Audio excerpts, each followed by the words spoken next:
Cookery சேனலை பார்த்து யார் வேணாலும் சமையல் பண்ணலாம். ஆனா சுவையான சமையல் பண்றது எப்படி? நான் இதயம் நல்லெண்ணெயில சமையல் பண்றேன். ஆஹா ஓஹோன்னு பாராட்டுறாங்க. நீங்களும் இதயம் நல்லெண்ணெயில சமையல் பண்ணுங்க, பாராட்ட வாங்குங்க. தினம் தோறும் வாங்குவே இதயம். தமிழக கவர்னர் ரவி 2019 பதவியில் இருக்கிறார்.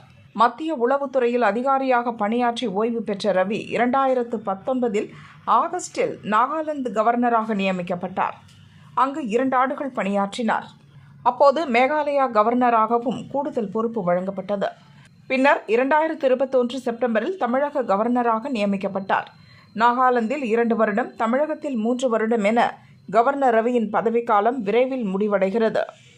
பொதுவாக கவர்னராக நியமனம் செய்யப்படுபவர் 5 ஆண்டுகள் அந்த பதவியில் இருக்கலாம். அதன் பிறகு அடுத்த கவர்னர் நியமிக்கப்படும் வரை அவரது பதவி நீட்டிக்கப்படலாம்.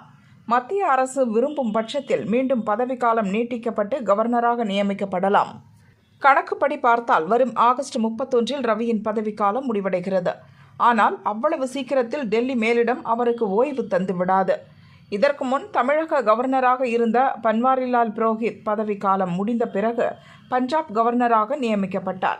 அதேபோல ரவிக்கும் பதவிக்காலம் நீட்டிக்கப்படும் என தெரிகிறது. தன்னுடைய பதவிக்காலம் முடிவடைய இன்னும் சிறிது காலமே இருக்கும் சூழலில் பிரதமர் மோடி, மத்திய அமைச்சர் அமித்ஷாவை சந்தித்துள்ளார் ரவி.